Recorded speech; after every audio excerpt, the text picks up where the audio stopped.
একদিন সাহাবী আবু দারদা রাদিয়াল্লাহু তাআলা আনহু-এর ঘরে আগুন লেগে গেল। কয়েকজন লোক তাকে আগুন লাগার খবর দিতে এদিক সেদিক দৌড়াতে লাগলেন। খুঁজতে খুঁজতে তারা একটি মসজিদে এসে ঢুকলেন।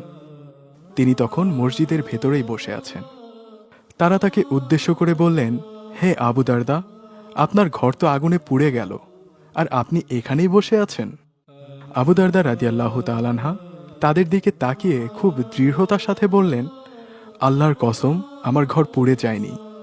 তারা আবারও তাকে বললেন, আপনার ঘর আগুনে পুড়ে গেছে, আপনি খোঁজ নিয়ে দেখুন। আমরা পুরো এলাকায় আগুন দেখে এসেছি। আবু দারদা রাদিয়াল্লাহু তাআলা আনহু আগের চেয়েও বেশি দৃঢ়তার সাথে বললেন, আল্লাহর কসম, আমার ঘর পোড়েনি, পুড়তে পারে না। আবু দারদা রাদিয়াল্লাহু তাআলা আনহুর এসব কথা শুনে লোকেরা কিছুটা বিরক্ত হয়ে তাকে মসজিদে রেখেই বের হয়ে আগুনে বিধ্বস্ত সেই অঞ্চলের দিকে ফিরে গেলেন। কিন্তু সেখানে গিয়ে তারা অবাক।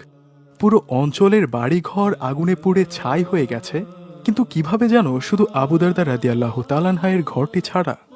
অবাক নয়নে তারা একে অন্যের দিকে চেয়ে রইলেন।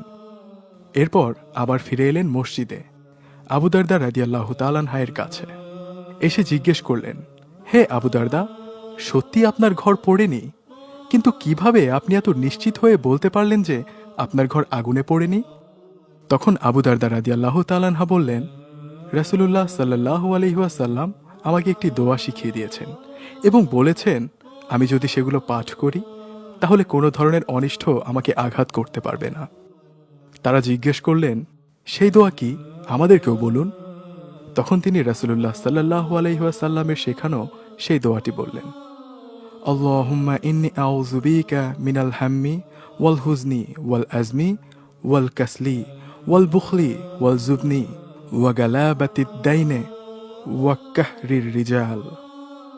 দোয়াটির অর্থ হলো এরূপ, হে আল্লাহ, আমি আপনার নিকট আশ্রয় প্রার্থনা করছি দুঃখ এবং বিষাদ থেকে, এবং আমি আপনার কাছে আশ্রয় প্রার্থনা করছি আমার অপারগতা এবং অলসতা থেকে।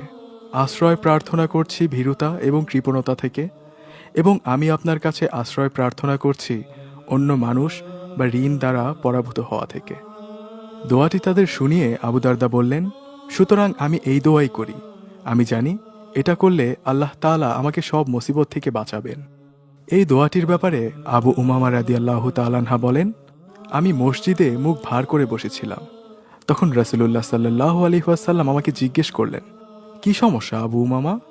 আমি বললাম, আমি খুব বিপদের মধ্যে আছি ইয়া রাসূলুল্লাহ, কারণ আমি একটি জায়গায় ঋণগ্রস্ত। তখন